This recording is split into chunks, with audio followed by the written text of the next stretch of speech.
Did you guys check out the Anxiety Relief Summit? Did you hear my interview? Well, if you missed it, then here's your opportunity to listen to it because I'm going to play it here on the podcast.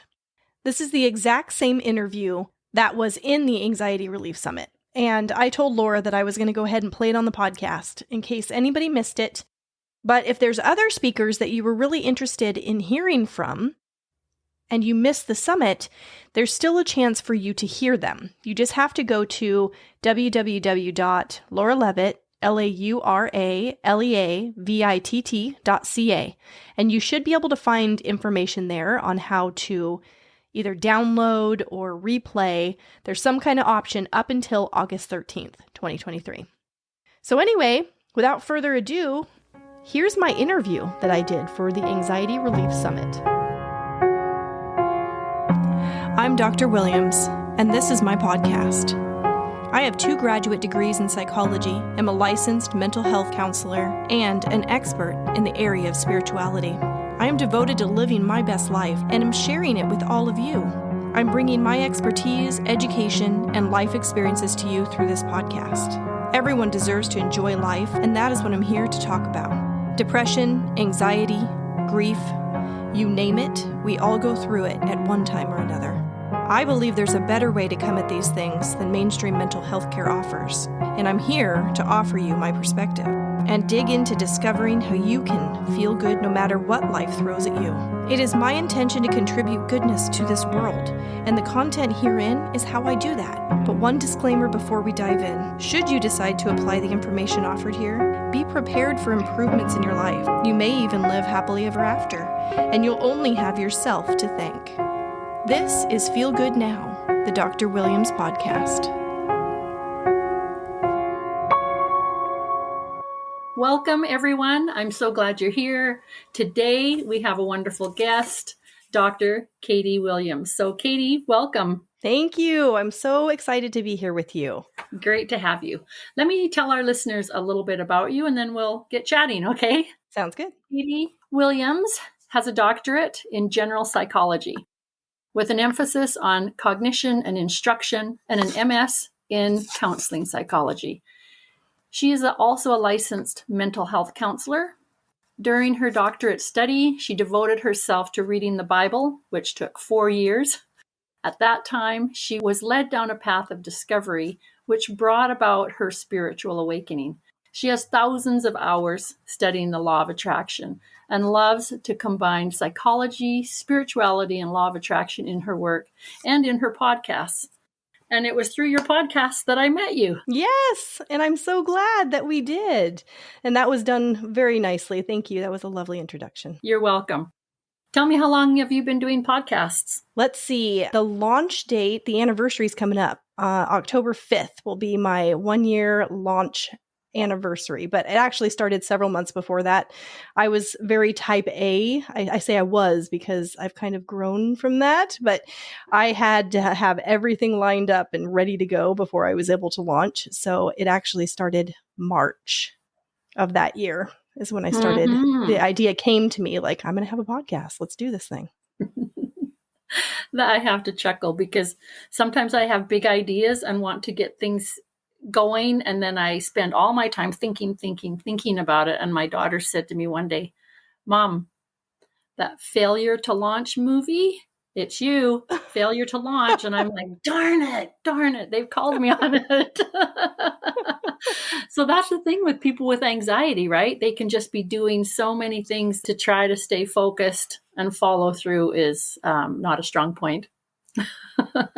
That's not a bad thing. I just want to say, because procrastination kind of falls into that category of not moving into action, but that serves a really good purpose. It serves the purpose of knowing that your energy's not lined up yet, and that's okay. And it's good that you don't take action until it's all lined up. Otherwise, it doesn't usually go the way you want it to go. So give yourself a little bit of a break when that happens and know that, hey, it's just building. It'll get there when it gets there. That's right. Needing to look at the good side and the bad side and find some kind of a healthy balance, right? Absolutely. So tell us about your journey. We did say it a little bit in the intro, but wow, I absolutely love that, combining spirituality, the psychology, and the law of attraction all in one. Yeah. Yeah, as soon as I found the law of attraction and these universal truths, in my opinion, I knew that there was a different way of going about mental health treatment. And that's kind of what I talk about on the podcast. I gear things more toward the spiritual side than I do the psychology side, but I do talk about how there's what I consider to be a better way of going about mental health treatment. And that is not focusing on the problem as much and really focusing on the way you want it to be. Mm-hmm. Because that starts to build energy. Anything you focus on builds energy. And if you're focusing on the problem gets bigger. But if you're focused on the solution, then the solution gets bigger. So that's really kind of my wheelhouse. I really want to change the way we think about mental health as far as how we approach treating it. I love that. It's beautiful and true, because it's true that what you focus on really tends to be getting bigger and bigger, and you can't get away from it. And so talking about anxiety and saying I'm an anxious person, you're keeping that story alive, right? And then you talk about Yes. it, you think about it, and then you own it. Yes. And we don't want to be owning something we don't like. Oh my gosh. Laura, I'm so glad you said that, because after you and I spoke last time, and I was sitting with this and I was thinking, where am I going to take this for the summit? And I really wanted to kind of organize my thoughts. Your story, and you gave me permission before to talk about your own anxiety. Do I still have that permission? You sure do. Okay. Some of the things that you were saying really stuck with me, and I sat with it and I started getting some kind of intuitive guidance for you specifically. And one of the things that you said, which relates to what you just said about saying I am anxious, was you said, I'm a busybody. And that phrase really stuck with me, and I sat with it and I thought, well, that just feels anxious to me. Saying something like, I'm a busy body, like your body is always in motion, it's always busy, it's never resting. And just like what you just said with those I am statements that are so powerful, that was one of the things that really stuck out to me that you were expressing in relationship to your own anxiety, that you have this belief that your body is in motion constantly. And that feels exhausting to me, just thinking about it. Mm-hmm. Yeah. It is. Yeah. It is. But our beliefs are powerful, the things that we define ourselves as. And that has a way of manifesting outwardly in our lives. And if you say something like, I am a busybody, then law of attraction comes in and says, yes, you are. Here's more things to make you a busybody. That's true. Yeah. For sure. And, being aware of what you're saying and catching it is just step one. And that can go on for quite a while for some people. And then you move to a place where you're starting to change those phrases. You have to work at it a little bit. It's not just something you can do instantly today. Right. Yeah. Inner dialogue is important for sure. Mm-hmm. So anxiety is, of course, a negative emotion. Yes. On the lower part of the emotional scale. That's right. It sure be nice if it's full of energy and life and you can get a lot done, but we sure want to turn that around, have it be more powerful, healthy energy. I guess turning it into excitement and motivation rather than how it usually depletes us because we don't know how to release it. Yeah. Well, I'm glad you brought up the emotional guidance scale. It's definitely something that I want to talk about. I pulled it up in this book. If any of your listeners are familiar with Abraham Hicks, this is the Ask and It Is Given book. And the emotional guidance scale is in here. And I looked at it and I thought, where does anxiety fit in here? Because anxiety isn't one of the emotions that's actually defined on the scale. And I started thinking about it, and down here at the bottom, there's fear, grief, depression, despair, and powerlessness. That's as low as you can go. And then at the high point, there's joy, knowledge, empowerment, freedom, love, and appreciation. So down here at the bottom, let's go midway. Midway, there's around 10, 11 right in there. There's 22 in all. is frustration, irritation, impatience, overwhelmment, disappointment. And then you come down a little further, you're getting into doubt and worry. And I thought, well, anxiety could definitely fall somewhere in there. A lot of times worry is associated with that anxious feeling. But all the way down at the bottom, I think it also fits in with fear. A lot of fear is really manifesting as anxiety, fear of whatever it might be. And I'm going to bring your experience in again, because I started thinking about, you mentioned I think you were having dinner with your husband and you couldn't stay focused on what you were doing with him or the conversation you were having with him, because in your mind, you were thinking about all of this going on with the summit, right? All of the things that you're organizing and all the things you have to do. And that to me felt like a fear of not getting it all done. Right. Is that accurate? It is. And I can have a big list of 10 things, but in order to help myself with that, I have to look, what are the 2 things I'm going to do right now? Sometimes I have to bring it down to 1. What's the one most important thing I can do right now? Yeah. And actually, I'm going to offer some interventions at the end of the conversation, some things that I think might help that we can talk about.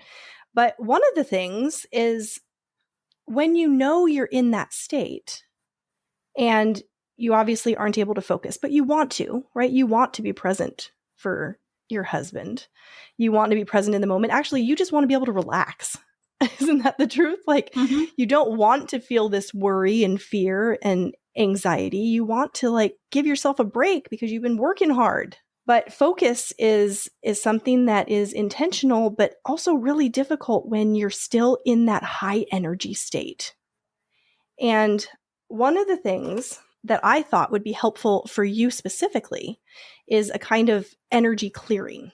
When you go into your work mode and then you do your work, and then when you're done and you go, okay, I'm getting ready to move into this next segment of time.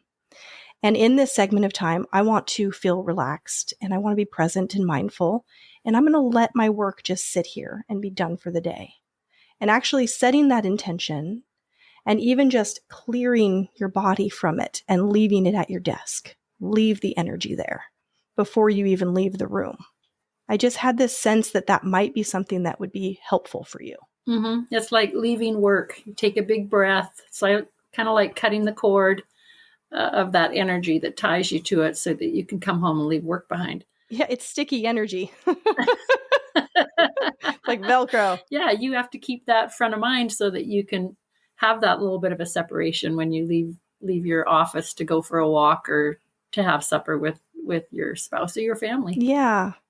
But the other thing I wanted to say about the scale is when you understand the scale and you know the different emotions that are on it, what you can do is start to pivot your energy and direct it in the way you want it to go, which always is up, right? You always want to feel better. You're looking for that soothing feeling. And if you know where you are, then what you can do is just reach for the next emotion that's up on the scale. Try to get to that place and feel that way, and then up from there, up as high as you can go. And let's not assume you can go from fear all the way up to joy. This is a gradual thing. This is something that takes time and effort and energy. But even if you can move up a little bit and get some relief, that's a win, because anxiety is debilitating for people and you can't even function, and you want to enjoy your life. So as an example, let's say that your anxiety is surrounded around worry or doubt. The next emotion up from that is disappointment. So can you think of some way to feel disappointed? And I know that sounds weird because it's not a positive thing, but when you know that it's this gradual increase, it is a positive thing. So you reach for feeling disappointed, then you reach for feeling overwhelmed. Go ahead and jump onto frustration, pessimism, boredom, and then you really start to see a drastic change once you reach boredom, because then you can move into contentment. And that feels like mellow, right? Like, okay, I'm content. I'm not negative. I'm not positive. I'm just content. And that, I would say, that little jump there, let's see, 6 steps up the emotional scale, that would be a lot. That would be a lot of relief for somebody who is anxious. It means you might have a better night's sleep. You might be less irritated around the family. Just maybe a little bit more satisfied with your life, because that's why we're here. That's the whole point of living, is for us to be here and feel satisfied with this physical life that we get to experience. And feeling anxious does not feel good. It feels terrible. And you mentioned negative emotion. And I'm glad you brought that up, because that's what anxiety is every single time. And it has to do with alignment, which is what I wanted to talk about, because alignment is always the answer. And if you're feeling any kind of negative emotion, that means you are misaligned. And I also wanted to talk about you specifically as far as your intuition. I think it is incredible that you have the ability to tune in intuitively. This is something you used to do. You used to tune in intuitively and read for people, correct? Yes. Okay. That is the definition of alignment. You have to be aligned with that higher self in order to receive intuition.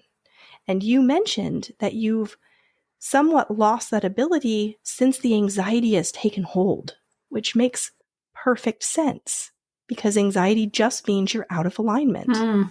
Yes. And I think that I'm not alone in the whole anxiety got really large and really big for a lot of people during COVID. Yeah. Our attention was just pulled in so many directions out of fear.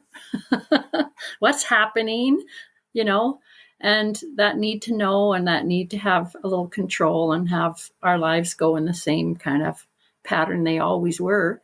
And it's gone on for like several years, and the pattern has kind of set in. And now myself and maybe others are now working at trying to bring that back down into a more comfortable level. Sometimes it has to get a little wild before they realize that, oh, this isn't good. Yeah. Like maybe they have relationship problems, money problems, staying at work and keeping a job, or they've discovered that they're handling their anxiety or depression in very negative ways with addictions or something like that.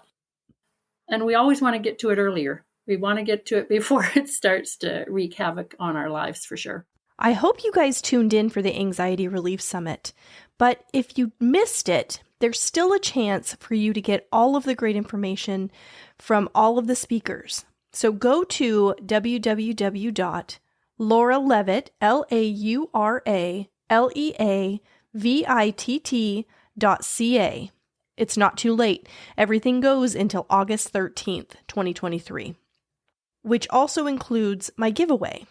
I'm offering everybody a chance to go to my Patreon and sign up for a free trial on one of the 3 tiers and get entered into a drawing for a one-on-one session with me. You can sign up for a session with me anytime by going to my website, www.drwilliamspodcast.com. You can sign up for a free consultation, or you can go ahead and just put yourself on my schedule and have a session. But if you're not ready to commit to that, then doing this free trial gives you a great opportunity to win a free session. So you really have nothing to lose. You get a free trial of Patreon, you get to check that out, and you get entered into a drawing for a free session. I know I talk a lot about law of attraction and that being the focus of one-on-one sessions, but you have to remember I'm still a therapist. So you're getting psychology and you're getting universal law when you work with me. It's really the blending of the two that really makes the magic, because I have all the education to understand mental health care, but I also have all of this knowledge and intuition which guides me into helping people from a standpoint of universal law. It really is a match made in heaven. I'm truly here for you. I'm here to help you get whatever it is you want. All you have to do is give it a chance. And I hope you do. I look forward to working with you. All right, now back to my interview. One other thing that you said, and I'm feeling like maybe COVID had something to do with this. You tell me. But when COVID happened, we all had to slow down big time. We weren't able to go anywhere. We couldn't see anybody. People's jobs changed. And you mentioned something just briefly when we were chatting about, you said something like, at my age, I should be retired. And and I started thinking about that. And I started thinking, well, that's a belief that, you've been exposed to in some way by society. Because nobody says you have to be retired, right? You can do whatever you want to do. I'm glad that you are. But there's that pressure from society of when you become a certain age, it's time for you to slow down and it's time for you to relax and not work anymore. And that's kind of what COVID did. It pushed everybody into retirement mode, no matter how old we were or what we did or what we were ready for. And it kind of took away our power of choosing what we wanted to do and when we wanted to do it. Does that feel like it has something to do with the anxiety for you? Mm-hmm. Yeah. And when you've kind of gotten a mode of being busier, you seem to attach that to feeling valued, needed, productive, on task, all that kind of stuff. And when you didn't have anything to do, it felt bad to sit and relax, to read a book, or to have nothing to do, right? So during COVID, I still kept myself super busy, renovated the house. How very productive of you. That's right. But yeah, it brought to our attention how things were before, and it just kind of brought things up to the forefront. Now we're looking at them. You also mentioned something about worthiness. Do you remember where your mind was when you brought up worthiness when we were chatting? The keeping busy, having something to do, feeling like you're contributing, all of that I think is based in a need to feel worthy. Mm-hmm.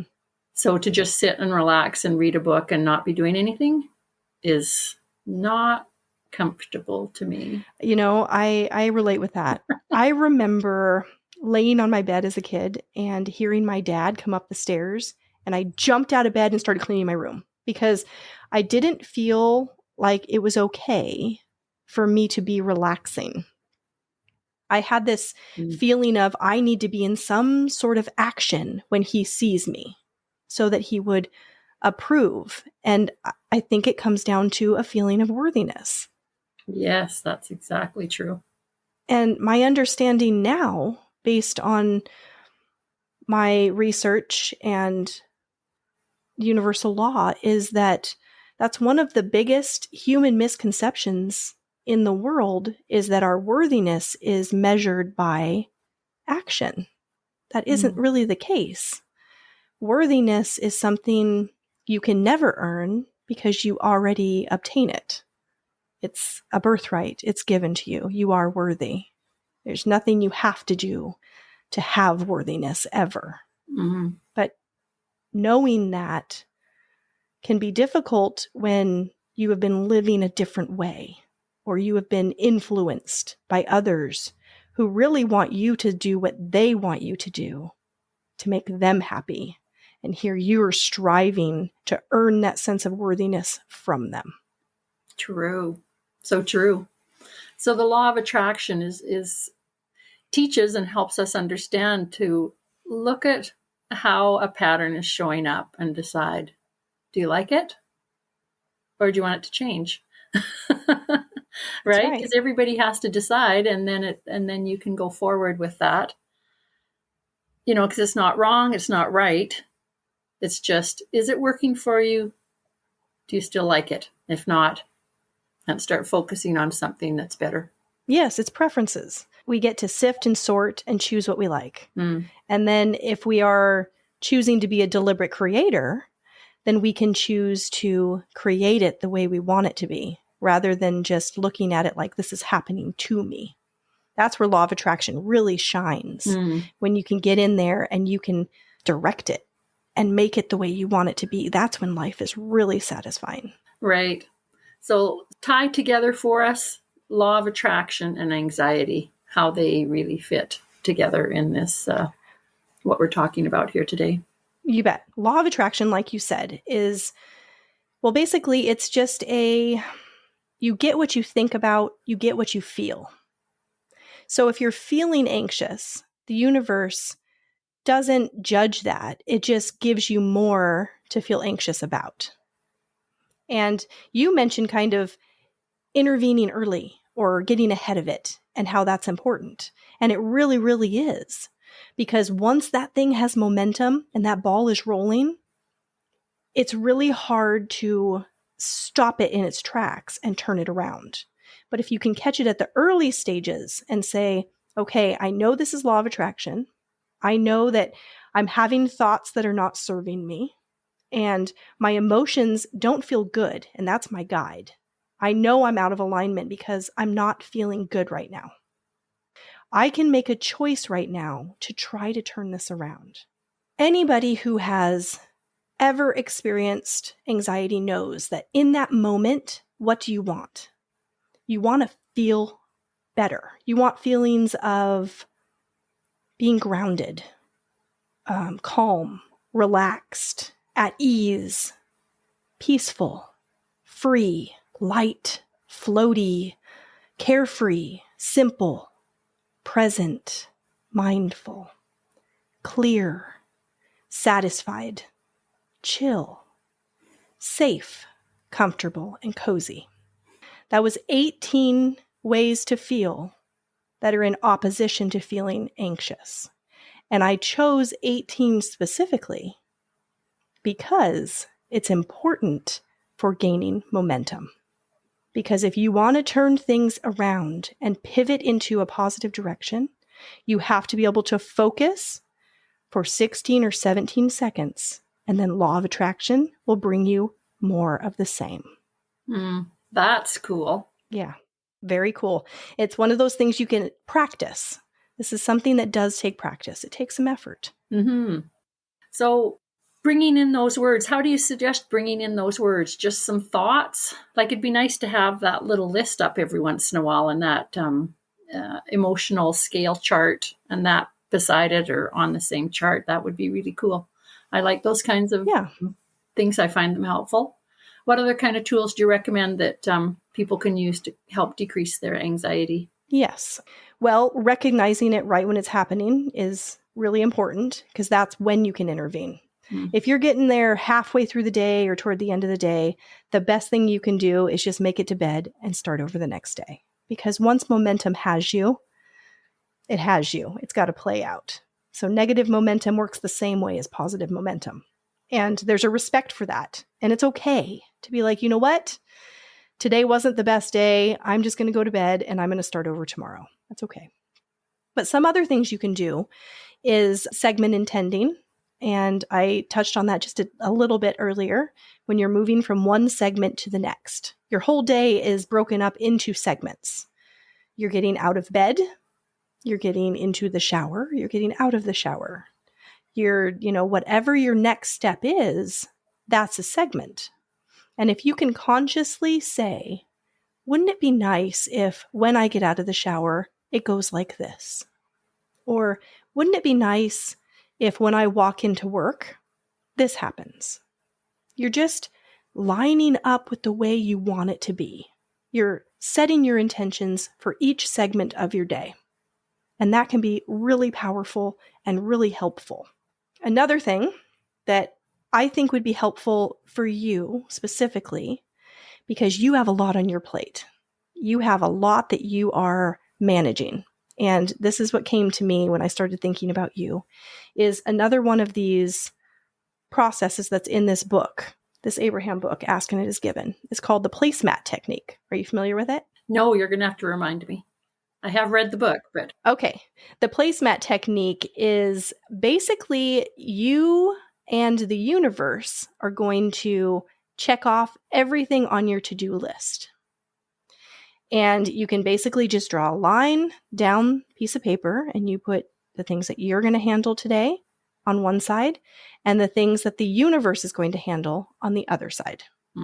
So the things on your side are the things you definitely have to take care of today that need your attention today. And everything else that's on your list for however many more days you plan to work on those things goes on the universe side. You'll be amazed at how many things get done that you haven't even had to put your energy on because you are investing in faith. You're lifting it up and saying, hey, take this on for me. You'll find that people are calling you. You don't have to call them. Things will just start to play out. I mean, the universe is on your side. You have an inner being who is 100% focused on giving you everything you want.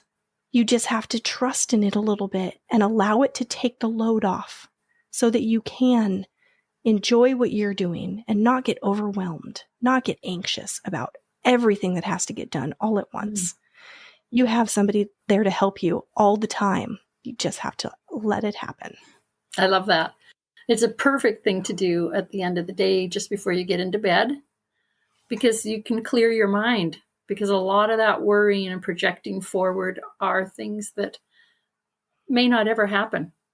Probably 90% of them don't really come true, but we worry about them. And if there are things we really shouldn't be handling or can't handle, it can free our mind to just put those down on that piece of paper.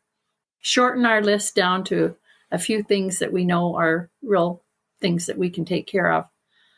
Anything that can release some of that burden in our mind, because sometimes it feels like you're dragging a ball and chain everywhere you go, and that's your anxiety, your worries. So anything that can help release that's going to be a good tool to have. So that's a good one. I like that. Yeah. The last thing I would say, and the thing that I think is the end all, fix all, is meditation. It's so important to meditate and find your alignment with your inner being, with your source energy, because that is the solution to everything. All the answers are there. All of the inspired action is there. You get the guidance you need when you're in alignment. And it only takes 15 or 20 minutes a day just to not think. You're lowering the resistance when you don't think thoughts, because that's what produces anxiety. It's those negative thoughts that then manifest into that emotion. Right. So taking time to meditate, the most important thing I could say to anybody. Mm-hmm. So people with anxiety can understand, go somewhere and try to sit quietly for a while. They might be turned off with meditation because they're like, I can't do that. My mind won't shut off long enough to do that. But they just have to kind of reword it and think about it in a different way. And that's just going into a quiet place and not being attached to those thoughts that are running. Just notice them. Just be the observer, right? I'm glad you said that. Yeah. I have never had a meditation session where I've been completely thoughtless. That's the goal. That's, what I'm striving for every time. But I am who I am, and I think a lot, and I'm a little uptight. I kind of run on the tight end. I had terrible anxiety in the past. So I understand. I understand that it feels like it's something you can't do, but even a 1 minute over the whole course of that 15 to 20 minutes, if you do it 1 minute, that's still raising your vibration. That's still getting you closer. That's still a good session of meditation. That's success. Mm-hmm. Just be easy on yourself and love yourself and let it be okay to be however it is you're being. And that aligns you right there, because your inner being is always sitting in that positive place and seeing the good in every moment. And you can too with your human consciousness if you are trying to, if you're looking for it. Mm-hmm. I like that. Yeah. Don't go with an agenda or a way that the meditation has to look. Everybody's different. So tell us about what other things you do besides podcasts. So I do offer one-on-one sessions using law of attraction for people that want to apply it to their lives in order to manifest what they want. Mm-hmm. Coaching sessions, I can do that privately or for episodes on the podcast. Some people really like to be a part of the show. So we can do it either way is how I gear that. Oh, that's cool. And did you have a free offering for the listeners today? Yeah. So I have a Patreon account. It's a membership program, and there's 3 different tiers. And there's an option for a free trial. So anybody that wants to do a free trial of the aligned tier for my Patreon, I will, the summit ends around August 13th. So up until that point, anybody who signs up for that tier free trial, I will enter into a drawing for a free one-on-one law of attraction coaching session with me. Wonderful. When they go into Patreon, they just sign up as a member and then look for you. Of course, the link will guide them all there, right? Right. And what you're offering is completely free. And if they love it, they can find new levels in your tier system. That's right. And take that further. So, yep. Awesome. They can cancel anytime they want. It is a completely free trial and the free session. All right. Any last words that we want to leave our listeners with? The message that I would want to share is, though it can be helpful to look externally for help from people like therapists or coaches, honestly, you really don't need it. All of the power of the universe is within you. And learning how to align with that will bring about all the solutions, all of the soothing, all the relief that you need. Everything comes down to being aligned. And that is my wish for everybody, is to find what works for you so that you can feel that sense of alignment with your true higher self. Beautiful. Well, thank you very much, Dr. Katie, for being here. My pleasure. And the places that people can find you most are? The Dr. Williams podcast. It's Feel Good Now. And then I'm on all the social media platforms, Facebook, Instagram, Twitter, TikTok. I'm on YouTube, all Dr. Williams podcast. And my website is www.drwilliamspodcast.com. Wonderful. We will be putting all of those links down below so that you can have an easy time finding those. So thank you for being here. It was a pleasure, and I loved your information. Thank you. It was great. Thank you for having me. Really an honor. You're very welcome. That concludes this episode, but if you don't want to wait for the next episode to come out, I have more for you at drwilliamspodcast.com. You can learn more about me and my journey to podcasting, find all the ways to connect with me on social media, and there's a button to subscribe so you're the first to know what's new and upcoming. You also can shoot me an email at hello@drwilliamspodcast.com. You are so special to me, and your support does not go unnoticed. I want to support you too. This podcast is my outlet for growth, because when you teach something, you hold yourself accountable and apply the information in life. But the inspiration for these episodes comes in a variety of ways, and one of those is through you. I want you to feel like this is your show too. So send me a message and let me know which episode is your favorite and why. And tell me if there's a topic you'd want to hear me talk about. Your feedback applies to so many people, and your suggestion could change someone's life for the better. The best way to do this is by subscribing to the show and leaving a review through your favorite podcast platform. I really listen to you guys, and this dialogue feeds my soul. You say that you're a fan of me, but truth be told, I am a fan of yours. Everything is working out for each of us, and we're all in this together.